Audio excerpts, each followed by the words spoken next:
Alhamdulillah, Alhamdulillah Rabbil Alamin, wa bihi nasta'in wa ala umuri dunya wad din.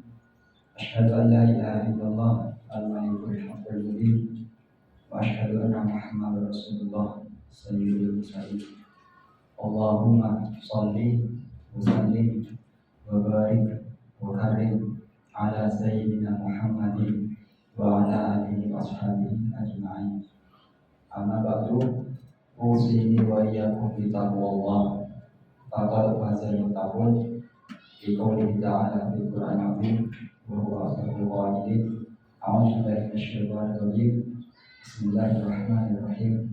Ya ayyuhalladzina amanu taqullaha wa qulu qawlan sadida yuslih lakum a'malakum wa yaghfir lakum dhunubakum wa may yuti'illaha wa rasulahu faqad faza fawzan 'azima. Faidon walal akhiratu khairul laka minal ula wa ukhra wal akhiratu khairu wa abqa. Wa qala sallallahu alaihi wasallam ad-dunya sijnul mu'min wa jannatul kafir. Sallallahu alaihi wa sallam rasulul karim wa nahnu ala dzalika syahidin wa syahidin walhamdulillahi rabbil alamin. Jamaah sidang Jumat rahimakumullah, bapak-bapak, dulur-dulur yang saya muliakan. Bulan Agustus, sekarang bulan Agustus, bulan kemerdekaan. Kita merdeka. Sejarah mencatat Agustus 1945 Indonesia merdeka. Definisi merdeka bagi bangsa Indonesia, bagi negara Indonesia adalah sudah terbebas dari aturan-aturan negara lain. Definisi merdeka bagi negara Indonesia sudah bebas menentukan aturan-aturan sendiri tanpa jajahan negara lain, tanpa campur tangan orang lain, negara lain. Itulah definisi merdeka bagi negara Indonesia. Namun untuk saat ini saya ingin membahas tentang personal kita masing-masing selaku mukmin, dan ternyata kita tidak merdeka.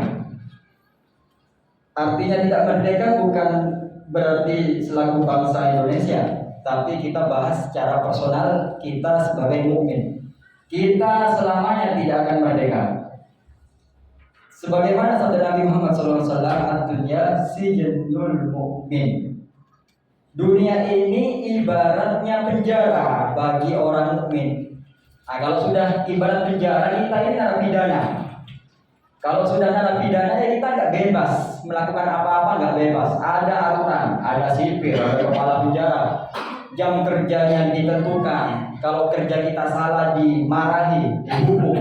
Jam istirahatnya ditentukan. Namanya penjara. Kita selamanya ada dalam penjara yang berupa dunia ini. Namanya penjara. Kita hidup di dunia ya, ada aturan dan harus ikut aturan tersebut. Sehari kita harus sholat 5 waktu. Kalau nggak sholat dihukum. Ada bulannya harus berpuasa. Jadi kita nggak akan merdeka. Seseorang bertanya kepada ahli hikmah, kapan kita merasakan ketenangan? Kapan kita merdeka? Saat kakimu menginjak surga, baru kamu merdeka. Sebelum kakimu menginjak surga, kamu nggak merdeka. Kamu nggak tenang. Jadi inilah definisi kita hidup di dunia, tidak akan pernah tenang. Selalu ada aja masalah. Mau kaya harus bekerja, dan kerja pun dibatasi, Pak. Kerja kita dibatasi, Pak, yakni dengan norma hukum halal haram. Jadi mau kaya saja kita sudah dibatasi. Ada pernyataan, jangankan yang haram aja susah, apalagi yang halal. Oleh sebab itu di antara kita banyak sekali orang-orang mukmin yang tidak kaya. Lantaran kita mau kaya, gak bisa. Amlil insani ma tamanna falillahil akhiratu wal ula.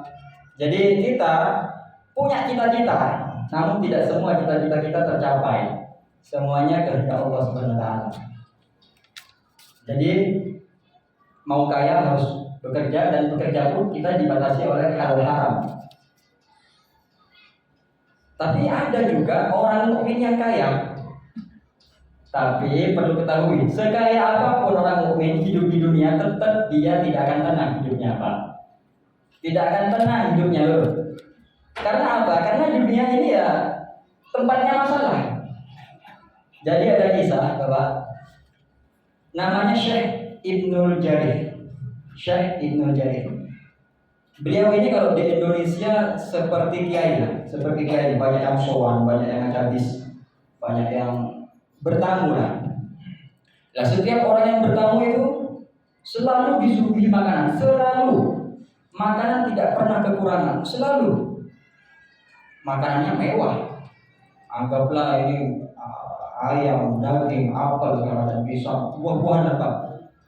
Rumahnya mewah, harta berlimpah, istri cantik, artinya lebih satu. Hingga ada beberapa warga ini ngerasani, ma'ahad mustarih kabnil jarih. Gak ada orang yang hidupnya tenang seperti tenangnya Ibnul Jarih. Nah, Syekh Ibnul Jarih ini kasyaf, ngerasa kok ada yang ngebatin ini, dipanggil, jangan sini dong, ayo main ke rumah. Si kacung itu diajak main ke rumahnya, disuruh masuk ke kamarnya, sini masuk kamarnya. Setelah dimasukkan ke kamar, Syekh Ibnul Jarih ini buka baju, ternyata di perutnya, di samping perutnya di sini ada borok Pak. Borok itu luka yang nggak sembuh-sembuh. Jadi Syekh Ibnul Jarih ini punya borok loh. Bilang ke kacung ini dong, gak usah iri dong. Kamu cuma lihat luarnya aja. Kamu lihat saya seakan-akan mewah, rumah berlimpah, harta banyak, istri cantik, makanan tidak habis-habis. Tapi kamu nggak tahu, ini luka sudah lama dong, nggak sembuh-sembuh. Nana netes, darah terus netes. Saya tidur terlentang nggak enak, tidur miring sakit. Seandainya aku kasih semua harta ini, rumah mewah ini ambil kamu dong, harta ini semua ambil kamu, juga borok ini ambil kamu dong, kalau mau. Si kacung ini bilang nggak mau, tak langsung saya orang, ngapunten Syekh, ngapunten. Akhirnya si kacung ini pulang, masih batin lagi, ma'ahad mustarih walau Ibnul Jarih. Nggak ada orang yang hidupnya tenang, meskipun Syekh Ibnul Jarih ternyata nggak tenang hidupnya. Saya sudah tahu rahasianya. Ternyata kita hidup di dunia ini sudah ditakar oleh Allah. Ada yang kaya, iya nampaknya kaya, tapi mereka tentu punya masalah. Ada yang tidak kaya, ternyata mereka lebih bahagia. Allah sudah adil menakar hidup kita, maka tidak perlulah dibuat iri, tidak perlu ngerasani, karena hidup kita sudah ditakar oleh Allah. Dan kabar gembiranya yang menenangkan hati saya, bapak-bapak, dulur-dulur, ada sebuah kalimat, lor. Kita diwajibkan berusaha. Jadi kita hanya diwajibkan berusaha, lor. Dan kita tidak diwajibkan sukses. Nah, ini kabar gembira bagi saya pribadi. Jadi kita ini hanya diwajibkan berusaha, tidak diwajibkan sukses. Maka kita udahlah berusaha saja sesuai norma-norma agama, hukum Allah, lurus saja berusaha. Kaya nggak kaya, sukses nggak usah, karena kita nggak wajib. Yang wajib kita berusaha, bekerja, cari nafkah untuk anak istri. Sukses nggak jadi landasan kita masuk surga, enggak. Yang membuat kita masuk surga ya berusahanya itu, karena itu ibadah. Dan kesuksesan itu bukan ibadah. Jamaah sidang Jumat rahimakumullah, bapak-bapak, dulur-dulur yang saya muliakan. Kita tidak merdeka karena kita ada di penjara. Di penjara itu, lur, adalah orang-orang yang bersalah, orang-orang jahat. Tidak ada orang yang masuk penjara adalah orang baik, enggak ada, Pak. Semua yang ada di penjara adalah orang yang jahat, orang yang berkriminal. Nah, kenapa kita kok masuk penjara? Kenapa kok orang mukmin itu di dunia seperti penjara? Karena dulu kakek kita bersalah, Pak. Kakek kita bersalah, maka dihukum masuk penjara. Dunia ini penjaranya. Sehingga muncul pertanyaan, kenapa kok yang meninggal duluan itu orang-orang baik? Kenapa ya kok yang meninggal duluan itu orang-orang baik? Monggo kita coba analogikan di penjara, Pak. Narapidana itu kan mereka jahat-jahat ya, tidak baik lah. Dimasukkan ke penjara biar jadi baik. Ternyata ketika di dalam penjara sudah baik, dapat kompensasi, dapat remisi, dapat potongan, sehingga cepat bebas. Sama kita di sini, rata-rata yang meninggal duluan orang baik. Bukan berarti umurnya dikurangi, bukan. Tapi Allah menghendaki orang meninggal ketika dalam keadaan orang itu baik, sehingga yang disebut husnul khotimah. Sedangkan narapidana yang masih jahat, dia jahat, dimasukkan penjara agar baik, kok tetap jahat di penjara, diperpanjang masa hukumannya. Saya sempat nonton kejadian nyata, ada narapidana jahat di sidang, kamu masih jahat, diperpanjang 10 tahun. Tahun ke-9 bikin olah lagi, bikin onar di penjara, di sidang lagi, kamu masih jahat, diperpanjang lagi. Nah, kita di sini batin, orang jahat kok panjang umur ya? Oh, enggak mati lah. Nah, orang-orang jahat kok panjang umur ya? Hikmahnya adalah mungkin memang ditunggu masa taubatnya loh. Jadi kita positif thinking, positif, ditunggu masa taubatnya.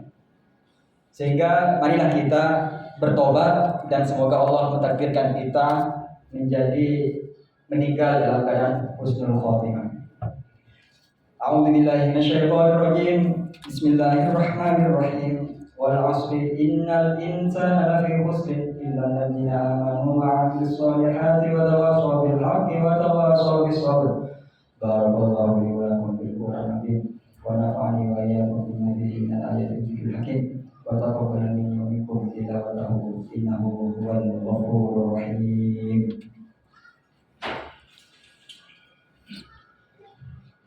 Allahumma salli ala